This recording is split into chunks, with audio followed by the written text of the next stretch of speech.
Hay un alimento que cuesta menos de $2 el kilo, que no necesita refrigeración, que se prepara en 5 minutos y que tiene más evidencia científica sobre sus beneficios para la salud que la mayoría de los suplementos que se venden en tiendas de nutrición a precios muy superiores. Ese alimento lleva décadas siendo ignorado, mal usado o directamente demonizado por corrientes de alimentación que lo meten en el mismo saco que el pan blanco y el azúcar refinada. Y esa comparación es tan incorrecta desde el punto de vista científico que merece una conversación completa desde la fisiología. Hoy vamos a hablar de la avena. No del cereal instantáneo de los empaques de colores con sabores artificiales y azúcar añadida. No del porridge dulce con miel y frutas tropicales que se sirve en los hoteles. Vamos a hablar de la avena entera real y de lo que ocurre dentro de tu cuerpo desde el momento en que la masticas hasta que llega al colon.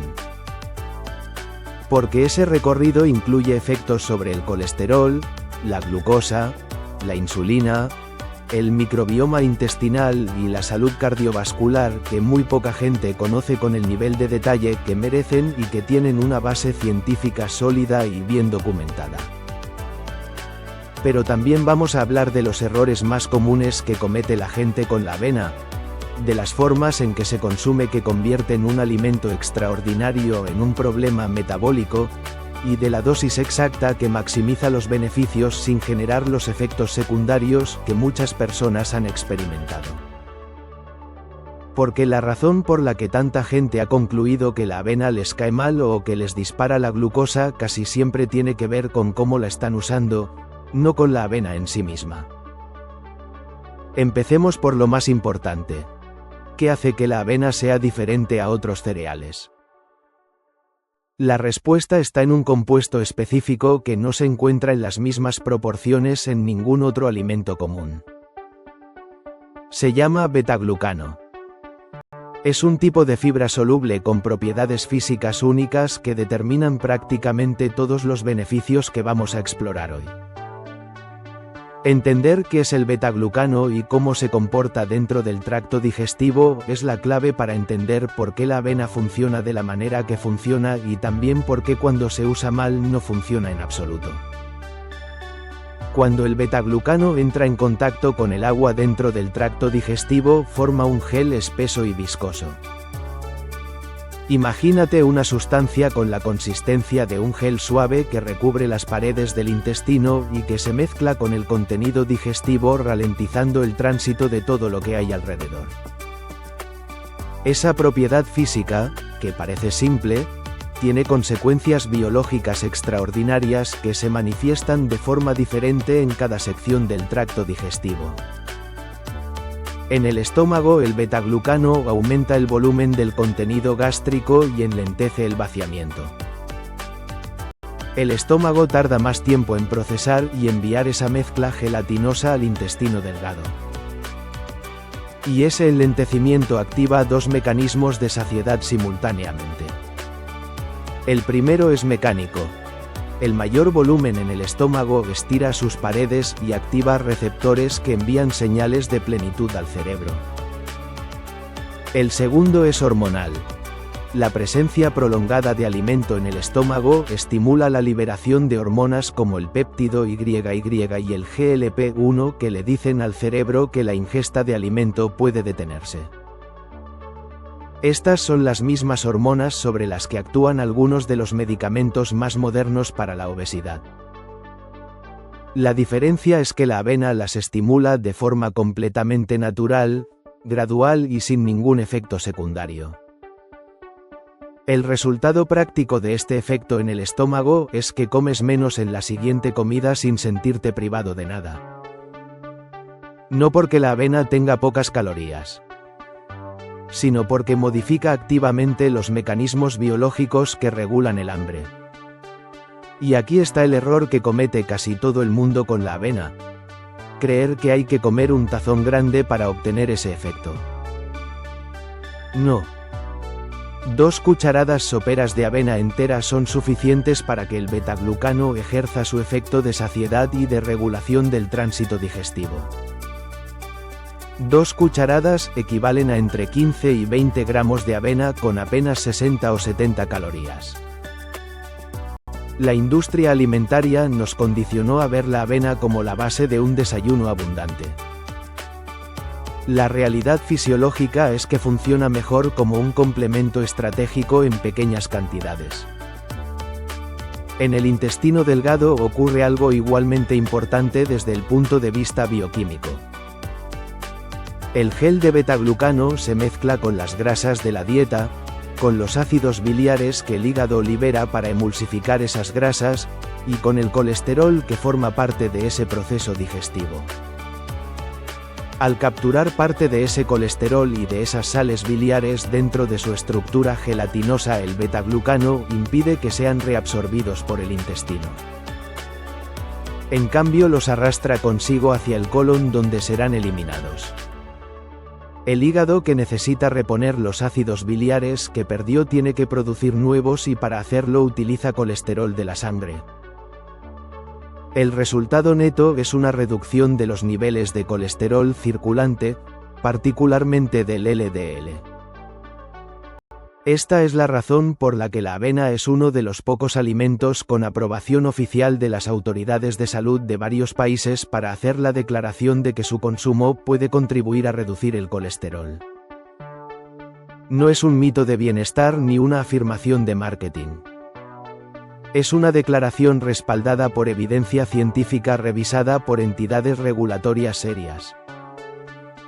Los metaanálisis que han analizado los estudios disponibles muestran reducciones promedio de entre 5 y 10% en el LDL en personas que consumen betaglucano de avena de forma regular durante semanas.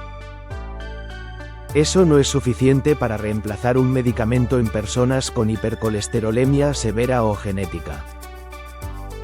Pero en personas con colesterol levemente elevado o como complemento a un estilo de vida saludable es una intervención dietética con un respaldo científico que muy pocos alimentos comunes pueden igualar. El efecto sobre la glucosa y la insulina sigue la misma lógica del gel. El betaglucano ralentiza la velocidad a la que los carbohidratos de la dieta se descomponen en glucosa y son absorbidos por el intestino. Incluso los carbohidratos propios de la avena se absorben más lentamente gracias a este mecanismo. El resultado es una curva de glucosa en sangre mucho más suave y gradual después de comer avena comparada con otros cereales con un contenido similar de carbohidratos. Menos pico de glucosa significa menos pico de insulina.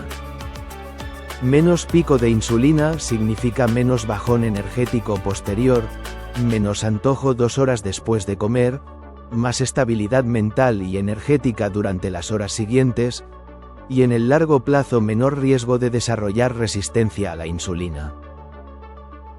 Este efecto es especialmente relevante para personas con prediabetes, síndrome metabólico o simplemente con tendencia a los antojos y al hambre frecuente.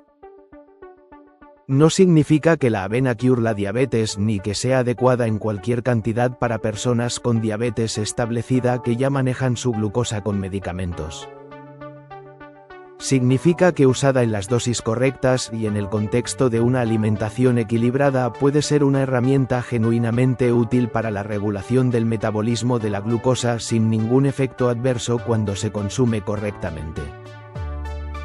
Ahora llegamos al tramo del recorrido que menos se menciona y que tiene implicaciones quizás más profundas que todo lo anterior: lo que ocurre cuando la avena llega al colon. Prácticamente toda la fibra de la avena llega al colon sin haber sido digerida en el intestino delgado porque el sistema digestivo humano no tiene las enzimas necesarias para descomponer el betaglucano. Y en el colon vive una comunidad de miles de millones de bacterias que son absolutamente esenciales para la salud humana en formas que apenas estamos comenzando a comprender completamente: el microbioma intestinal. Para esas bacterias, la fibra de la avena es un recurso nutritivo extraordinario. El betaglucano actúa como un prebiótico, es decir, como alimento selectivo para las bacterias beneficiosas. Las especies más importantes como los lactobacilos y las bifidobacterias fermentan esa fibra y en el proceso producen compuestos con efectos biológicos profundos sobre todo el organismo, no solo sobre el intestino. Los más importantes de esos compuestos se llaman ácidos grasos de cadena corta: el butirato, el propionato y el acetato. El butirato merece una mención especial porque es el combustible principal de las células que recubren el colon. Cuando hay suficiente butirato disponible, esas células funcionan de forma óptima, la barrera intestinal se mantiene íntegra y hermética, y lo que se conoce como permeabilidad intestinal aumentada, cuando esa barrera se vuelve porosa y deja pasar sustancias que no deberían llegar al torrente sanguíneo, se reduce significativamente. La permeabilidad intestinal aumentada está asociada con inflamación sistémica crónica, con condiciones autoinmunes y con una serie de problemas de salud que aparentemente no tienen ninguna relación con el intestino, pero que en realidad están profundamente conectados con él a través de la respuesta inflamatoria generalizada.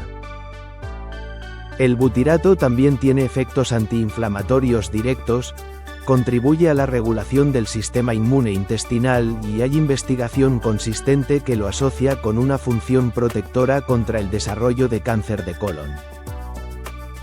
Las personas con mayor ingesta de fibra fermentable muestran mayor diversidad en su microbioma, menores marcadores de inflamación intestinal y menor incidencia de cáncer colorectal en múltiples estudios poblacionales de gran escala realizados en diferentes países y poblaciones. Los beneficios cardiovasculares de la avena son la suma de todo lo anterior funcionando en sinergia. La reducción del colesterol LDL, la mejora en la regulación de la glucosa y la insulina, la reducción de la inflamación sistémica a través del microbioma, y el mejor control del peso corporal que se deriva de la saciedad sostenida que proporciona. Todos estos efectos combinados se traducen en un menor riesgo cardiovascular a largo plazo. No es un efecto espectacular e inmediato que puedas medir después de una semana. Es una reducción gradual y acumulativa del riesgo que se construye con el uso consistente a lo largo de meses y años. Ahora hablemos de los errores que convierten a la avena de una herramienta extraordinaria en un problema metabólico o digestivo. El primero y más frecuente es la dosis excesiva. Comer un tazón grande de avena que equivale a 100 o 150 gramos secos supone una carga de carbohidratos considerable que puede generar exactamente los picos de glucosa e insulina que queremos evitar. La dosis útil desde el punto de vista del betaglucano es de 2 a 3 cucharadas soperas al día. Esa cantidad provee suficiente betaglucano para ejercer sus efectos sin representar una carga glucémica problemática. El segundo error es la forma de consumirla. La avena instantánea ha sido procesada de tal manera que el betaglucano pierde gran parte de su estructura y de su capacidad de formar gel. Su índice glucémico es considerablemente más alto que el de la avena entera en copos gruesos. La avena debe ser entera o en copos gruesos para aprovechar sus beneficios. El tercer error es combinarla con ingredientes que anulan sus efectos. Miel, azúcar, jarabe de agave, frutas muy maduras o carbohidratos refinados en la misma comida crean una carga glucémica total que supera con creces lo que el betaglucano puede moderar. La avena funciona mejor combinada con proteína, con grasa saludable y con ingredientes de bajo índice glucémico. Un yogur griego natural sin azúcar con 2 cucharadas de avena tostada por encima. Avena cocida en agua con canela y 1 cucharada de mantequilla de almendras. Esas combinaciones aprovechan el efecto modulador del betaglucano sin contrarrestarlo con azúcar. Hay también una consideración importante sobre la tolerancia digestiva. Algunas personas experimentan gases y distensión cuando introducen avena en su dieta, especialmente si su microbioma no está acostumbrado a esa cantidad de fibra fermentable. Ese efecto es completamente normal y transitorio. La solución es comenzar con cantidades muy pequeñas, una cucharada sopera al día, e ir aumentando gradualmente a lo largo de 2 o 3 semanas para darle tiempo al microbioma de adaptarse. La mayoría de las personas que han tenido mala experiencia con la avena la introdujeron de golpe en grandes cantidades sin dar tiempo de adaptación. Si hubieran comenzado gradualmente, la historia habría sido completamente diferente. La meta diaria de fibra para un adulto está entre 25 y 30 gramos. 2 cucharadas soperas de avena aportan entre 2 y 4 gramos de betaglucano, que es específicamente la fracción de fibra con mayor actividad biológica. No es suficiente para cubrir toda la necesidad diaria de fibra ni debería serlo. La avena es una herramienta dentro de una alimentación que debe incluir muchas otras fuentes de fibra, vegetales de hoja verde, legumbres, frutas enteras, semillas. Pero dentro de esa estrategia la avena ofrece una combinación de beneficios específicos, accesibilidad, bajo costo y facilidad de uso que la hacen difícil de reemplazar con cualquier otro alimento o suplemento. La avena no es un superalimento mágico ni una solución universal para todos los problemas metabólicos. Es un alimento real, barato, accesible y bien estudiado que cuando se usa correctamente en dosis apropiadas y en combinaciones inteligentes produce efectos medibles y sostenidos sobre el colesterol, la glucosa, la saciedad, el microbioma y el riesgo cardiovascular. No necesita un empaque sofisticado ni un precio elevado para ser efectiva. Necesita que la persona que la consume entienda cómo funciona y la use con ese conocimiento como base de decisión. Si este vídeo te fue útil, compártelo con alguien que conozcas que haya descartado la avena por lo que leyó en redes sociales o que la esté consumiendo en formas que no le permiten aprovechar sus beneficios reales. Dale like, suscríbete al canal y activa la campanita. Aquí en Salud Sin Límites seguimos aprendiendo juntos.